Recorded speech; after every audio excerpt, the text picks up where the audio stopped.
Hey everybody, Who's Your Jedi here with another review for you. This time I'm talking episode 3 of Agent Carter called Time and Tide.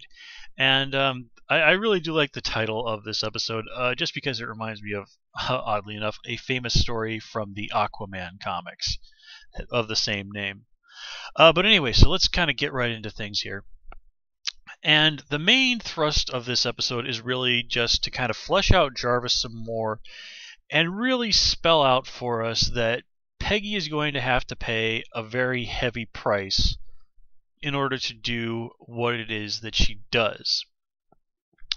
So let's just kind of get right into things. And of course, as I said, this is where we kind of get a lot of backstory for Jarvis. We sort of get to see a few more sides to his personality. We learn the story of his wife and how it is that he came to work for Howard Stark here in New York, and why he is so loyal to Stark.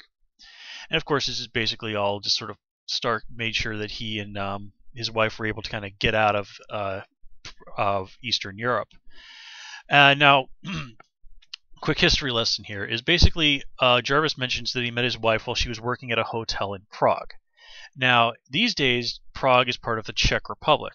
In the old days, it was actually part of a country called Czechoslovakia, which in these modern times, as I said, split into the Czech Republic and the country of Slovakia. Czechoslovakia, though, was one of those countries that got overrun by the Nazis in World War II and was liberated, quote unquote, by the Soviet Union during World War II. And in the aftermath, of course, it ended up becoming part of being a country that was behind the Iron Curtain, part of the Warsaw Pact, and basically very firmly under control of the communists and people who were allied or just flat out loyal to the Soviet Union. If I remember correctly, there was a sort of kind of a bit of an uprising, or at least an attempt to sort of push back against that in the 1960s that was famously put down in especially brutal fashion.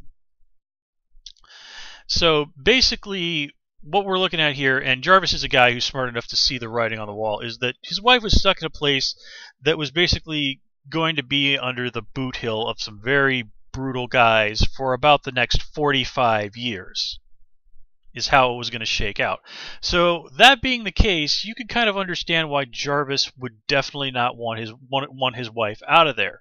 I mean, again, he had no way of knowing that that particular series of events was going to play out, but it was very clear to anybody who would have been in Prague in that time and place, bad times were coming.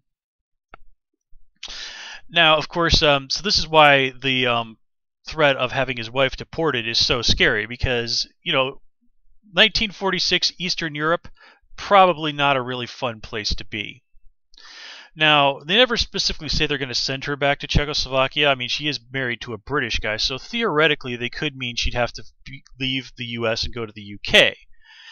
And while that would certainly be an improvement, and it's probably something Jarvis could live with, the UK in the late 1946 was not exactly a great place either. I mean, the country had managed to survive World War II without getting invaded, but it was a close call. The UK was on really shaky ground at the time.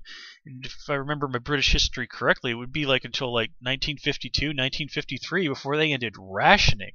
It took the country that long to really properly get back on its feet. So again, life in New York and in the US is comparatively pretty darn sweet for Jarvis and his wife.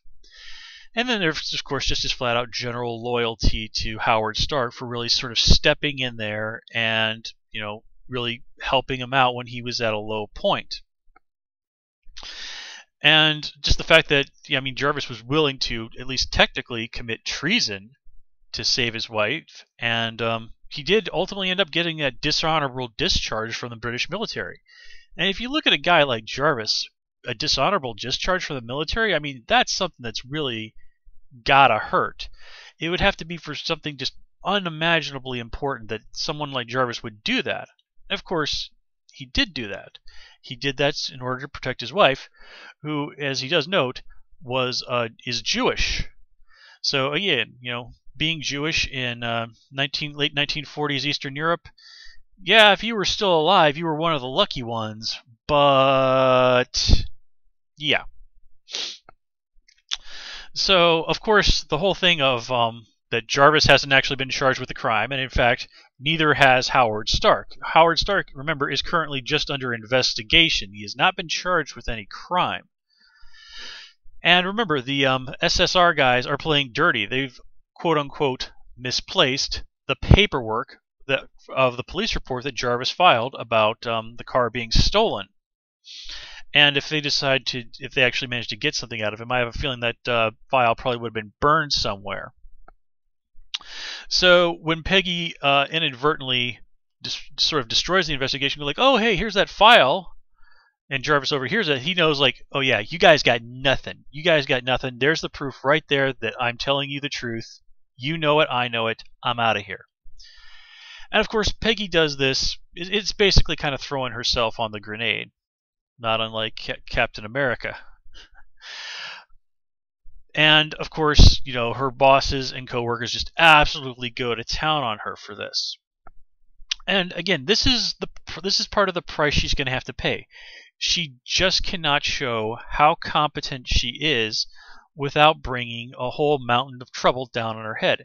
And I love how after they find that stuff on the boat and Peggy's ready to call everybody in, you know, Jarvis sort of cross-examines her, if you will, and just brutally lays into her about how the SSR guys are just going to absolutely tear her apart with these questions that might even land her in jail.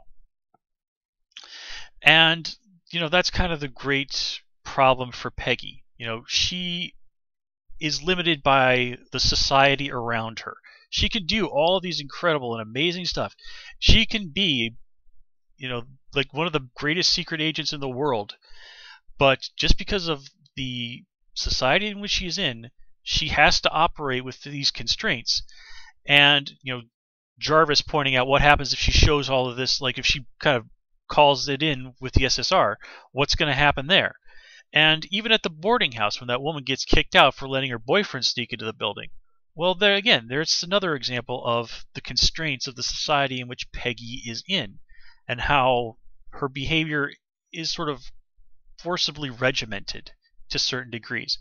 And of course, all of this boxing her in is why Peggy loves to go out and do all of this secret agent stuff so much.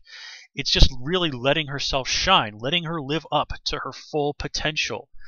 But in order to do that, in order to be who she really is, she also has to hide who she truly is. I mean, it's really one of kind of the great dynamics of superhero comics. And even her relationship with Angie. Peggy's obviously really upset by all this stuff that's going on, but she can't open up to Angie and really sort of let it all out. And even Jarvis is horrified of the idea of his wife having even the slightest clue about what's going on here.